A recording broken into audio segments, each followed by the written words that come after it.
Oke, Assalamualaikum warahmatullahi wabarakatuh. Apa kabar Anda semua? Anda kelas 8A, kelas 8B, dan Anda kelas 8C. Oke, di sini akan Bapak jelaskan ya tentang hukum Newton yang belum sempat Bapak jelaskan, hanya saja catatannya saja yang Bapak berikan kemarin. Oke Nanda, mari kita mulai pembelajaran hari ini dengan lafaz basmalah. Bismillahirrahmanirrahim, dan doa belajar Rabbi zidni ilma warzuqni fahma wa amalan mutaqabbalan. Semoga pembelajaran hari ini diberkahi oleh Allah Subhanahu wa taala. Tetap semangat dan konsentrasi ke papan tulis saat Ustaz menjelaskan. Kita langsung saja mulai. Baik, kemarin hukum Newton ya yang belum sempat Bapak jelaskan. Sekarang Bapak jelaskan hukum Newton 1, hukum Newton 2, dan hukum Newton 3. Siapa yang mengemukakan ini? Yang mengemukakannya adalah Sir Isaac Newton. Nah, Sir Isaac Newton ini adalah ilmuwan Inggris yang sangat luar biasa. Oke, perhatikan hukum Newton. Hukum Newton 1, perhatikan. Hukum Newton 1 itu membahas tentang benda yang diam. Benda yang diam seolah-olah cenderung mempertahankan keadaannya untuk tetap diam, walaupun ada benda lain yang menggerakkan benda itu untuk berpindah tempat atau bergerak. Nah, misal tunggu ya, misalnya nanti saja. Kalau misalnya contoh lain, ada benda yang bergerak, tiba-tiba ada sesuatu yang menghalanginya untuk berhenti. Nah, benda yang bergerak tadi seolah-olah dia berusaha agar tetap dirinya atau bendanya bergerak. Nah, cenderung untuk mempertahankan benda itu bergerak. Jadi ada dua kemungkinan. Benda yang diam berusaha mempertahankan keadaannya agar tetap diam. Yang kedua, benda yang bergerak tetap, ya, benda yang bergerak tetap, dia berusaha untuk mempertahankan keadaannya agar tetap bergerak. Nah, itulah yang dikatakan dengan hukum Newton 1 ini. Apa contohnya, Pak? Oke, contohnya. Kalau di kelas 8 Bapak jelaskan kemarin itu, contohnya adalah seorang penumpang mobil duduk di dalam mobil, bergerak terhadap mobil, ya kan gitu. Nah, duduk di dalam mobil, bukan bergerak ya, tapi diam di dalam mobil, mobilnya yang bergerak. Nah, saat berjalan misalnya kecepatannya 60 km per jam, ya kan, mobilnya melaju begitu, melaju. Nah, manusia yang ada di dalam ini atau penumpang yang ada di dalam ini, ketika mobilnya mulai mengerem, misalnya ada lubang atau ada orang yang lewat, terus tiba-tiba mobilnya direm. Nah, penumpang yang ada di dalam tadi seolah-olah terdorong ke depan. Nah, seolah-olah terdorong ke depan. Nah, kemudian orang tadi atau penumpang tadi, dia seolah-olah berusaha mempertahankan keadaannya agar kembali ke posisi sebelumnya atau posisi semula saat sebelum direm.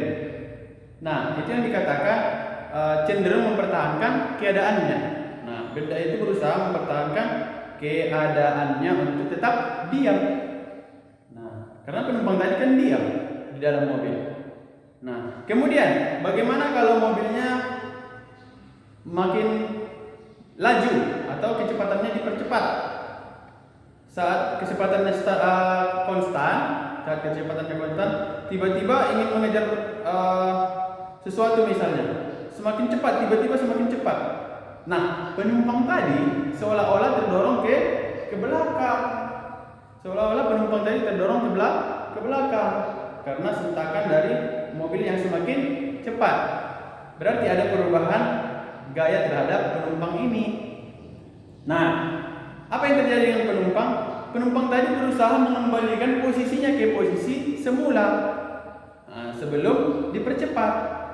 Nah, jadi benda yang diam tadi seolah-olah atau cenderung mempertahankan keadaannya agar tetap diam, baik itu direm maupun dipercepat mobilnya. Nah, ini yang dikatakan dengan hukum Newton 1. Nah, hukum Newton 1 ini sering disebut dengan kelembaman, ya, atau inersia benda. Apa itu Pak kelembaman? Kelembaman itu mirip seperti kelambanan, lambat. Nah, atau kemalasan. Nah, jadi bendanya seakan-akan malas untuk bergerak. Atau yang misalnya kalau bendanya sudah bergerak stabil begitu, malas dia untuk dipercepat atau malas pula dia untuk diperlambat.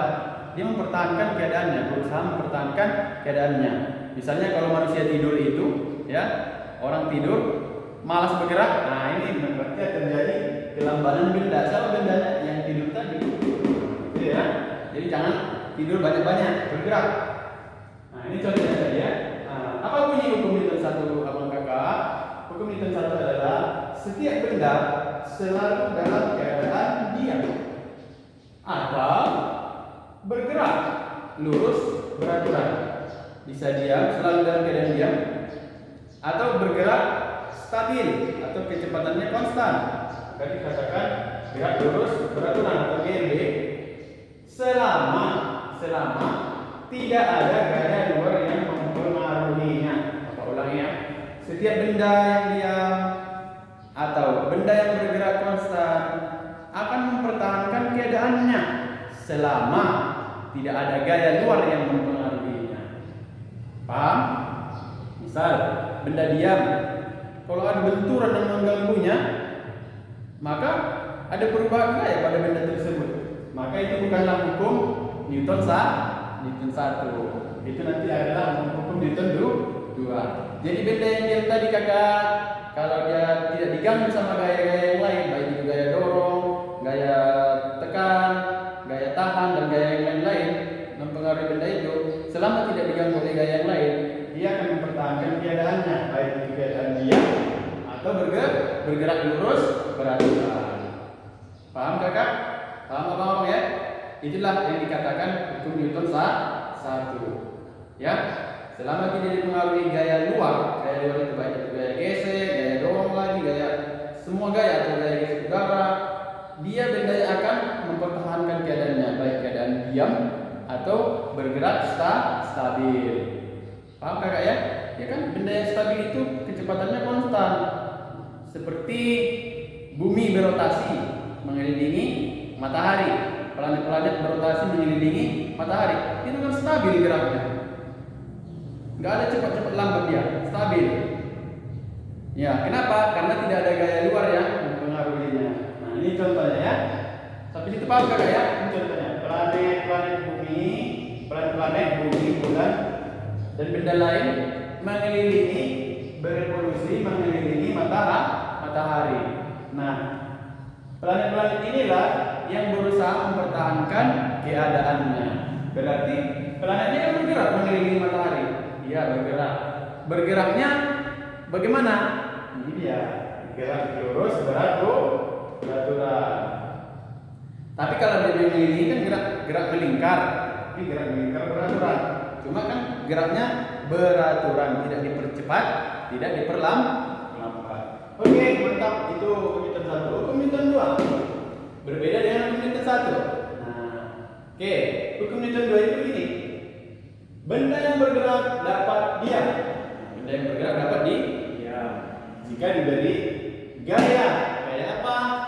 Gaya tahan. Kan bergerak ditahan, itu berhenti.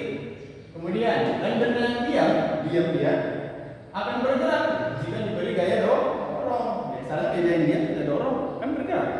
Nah, oke. Jika massa benda tetap, nah misalnya mejanya tadi massanya tetap, dan gaya yang mengenainya diperbesar. Nah, gaya dorongnya tadi 1 orang tambah 2 orang, ya kan? Maka apa yang terjadi dengan percepatannya? Ya tentu semakin cepat, percepatannya semakin besar. Nah, lanjut. Jadi percepatan benda itu disimbolkan dengan A, acceleration, ya, bahasa Inggris. Percepatan benda berbanding lurus, artinya berbanding lurus itu semakin besar percepatan, maka semakin besar pula. Ulangi ya, terbalik ya, bukan berbanding lurus ya. Jadi percepatan benda tadi, akselerasi benda tadi semakin cepat dia, ya, maka berbanding terbalik dengan massanya. Nah, kalau massanya makin besar, maka percepatannya semakin kecil, ya kan? Kalau massanya diperkecil, maka percepatannya semakin besar. Nah, massa disimbolkan dengan M. Dan berbanding lurus dengan gaya yang diberikan pada benda. Ya iyalah, percepatan ini akan semakin besar kalau gayanya diberikan besar. Nah, berbanding lurus artinya Kalau percepatannya kita perbesar, maka gaya yang dialami benda harus semakin besar. Paham kakak ya? Artinya kalau berbanding lurus itu semakin besar A nya kita buat, maka B nya semakin besar. Itu berbanding lurus. Pada gambar ini perhatikan rumusnya jelas. Dirumuskan dengan F sama gaya sama dengan massa benda dikali percepatan benda. Ya kan? Atau pernyataan ini sama dengan ini. Percepatan itu sama dengan gaya yang dialami benda per massa benda. Perhatikan. Arti berbanding lurus itu adalah nih. A berbanding lurus dengan F. A berbanding terbalik dengan F. A berbanding lurus dengan F. A berbanding terbalik dengan M. Iya, mengatakannya ya. A berbanding lurus terhadap F. A berbanding terbalik terhadap M. Oke, maksudnya bagaimana Ustaz? Kalau semakin besar kita berikan percepatan bendanya atau gayanya kita perbesar terhadap benda meja tadi meja, maka percepatannya juga semakin besar. Nah itu dia. Kalau misalnya masanya yang kita perbesar, maka percepatannya semakin kecil karena berbanding terbalik. Kalau ini kita perbesar percepatannya, maka berbanding terbalik dengan n kan, maka masanya semakin harus diperkecil. Nah, itu dia kakak ya. Oke, F itu adalah gaya dalam benda, yang massa benda adalah percepatan benda. Perhatikan satuannya. Jadi apa bunyi hukum Newton 2? Bunyinya adalah percepatan yang terjadi pada sebuah benda, anggaplah meja tadi, berbanding lurus dan searah dengan resultan perpaduan gaya sama dengan yang ini. Cuma kan kalau gayanya cuma satu, oke lah. Rumusnya A dan F per M. Nah kalau gayanya ada 5, ada yang mendorong 3 ke depan, ada yang mendorong ke belakang. Tentu ada 5 gaya yang dipadukan. Maka yang positif dijumlahkan dengan yang positif gayanya, yang negatif dijumlahkan dengan yang negatif. Maka berubah menjadi resultan gaya. Tidak lagi gaya saja. Kalau gayanya ada 5 atau lebih dari 1.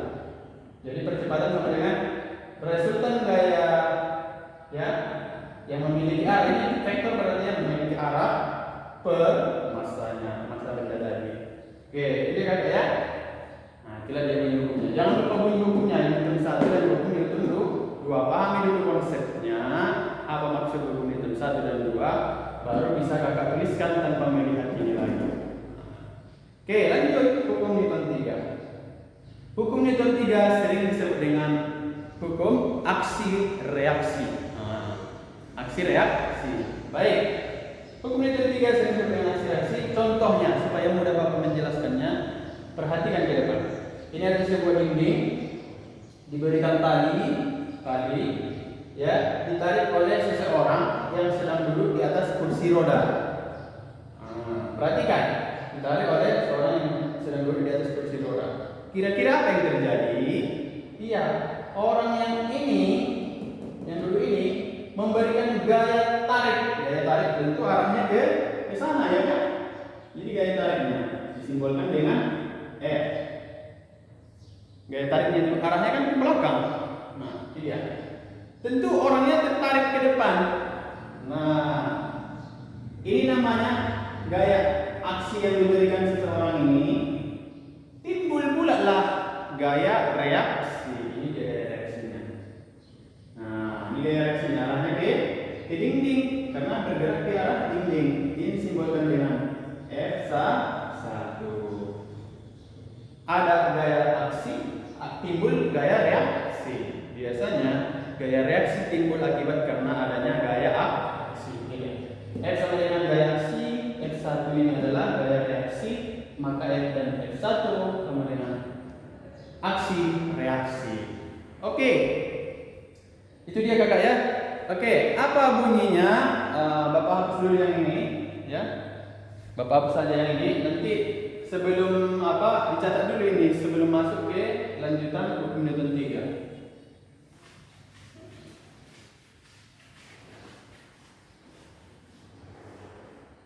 Oke, itu adalah ya. Oke, tunggu sebentar.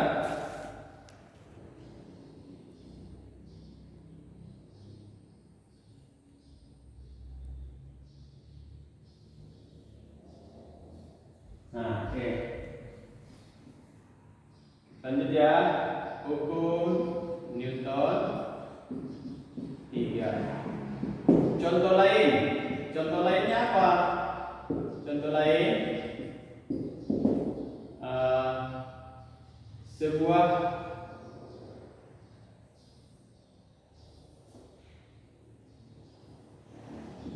dipukulkan dengan bola.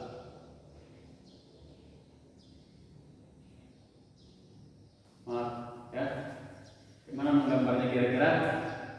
Pokoknya intinya ya, sebuah kayu ya. Pernah lihat main bola kasti ya, main bola kasti, sebuah bola datang, ya kan? Nah, terus, ya kan? Bola ini memberikan gaya terhadap si pemukul, kayu pemukul. Kemudian inilah gaya aksinya, F ya, simbolnya F aksi. Kemudian bola ini bisa terpental balik, ya kan? Bisa terpental balik. Itu karena ada gaya reaksi. Nah, jadi biasanya gaya aksi dan reaksi itu selalu berlawanan arah. Jadi Pak, gaya aksi reaksi itu disimbolkan begini dia jadinya. F aksi sama dengan negatif karena berlawanan arah. F reaksi. Jadi kakak-kakak ya, sampai situ coba pahami sebentar. Kita tunggu sebentar. Coba pahami, kira-kira udah paham atau belum?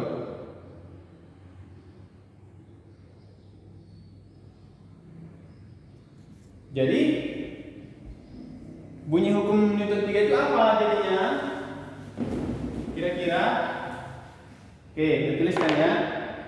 Bunyinya hukum Newton 3.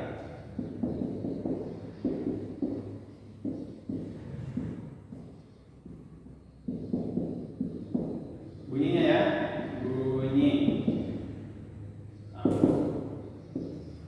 Oke, kita tuliskan. Gaya yang diberikan benda pertama, ya kan, terhadap benda kedua akan terjadi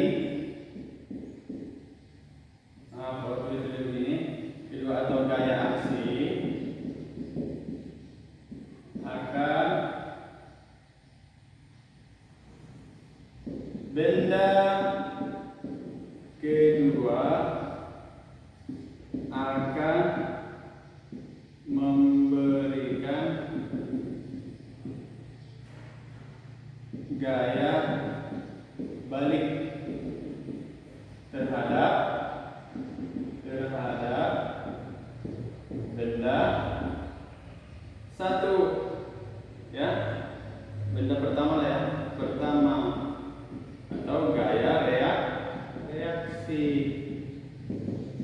yang arahnya berlawanan.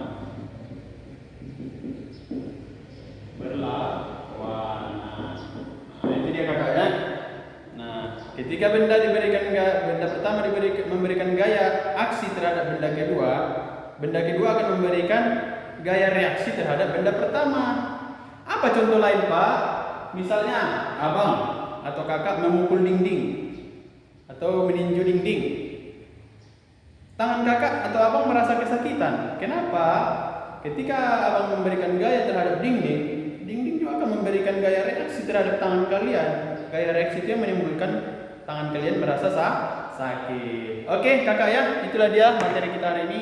Semoga dapat dipahami, dicerna, dipahami, kemudian cari soal-soal yang berkaitan dengan hukum Newton. Nanti insya Allah pekan depan jangan lupa kita ulangan harian untuk bab pertama. Saja pembelajaran kita hari ini, mari tutup dengan hamdalah. Alhamdulillahirabbil alamin. Doa penutup majelis. Subhanakallahumma wa bihamdika asyhadu an la ilaha illa anta astaghfiruka atubu ilaik. Assalamualaikum warahmatullahi wabarakatuh. Tetap semangat.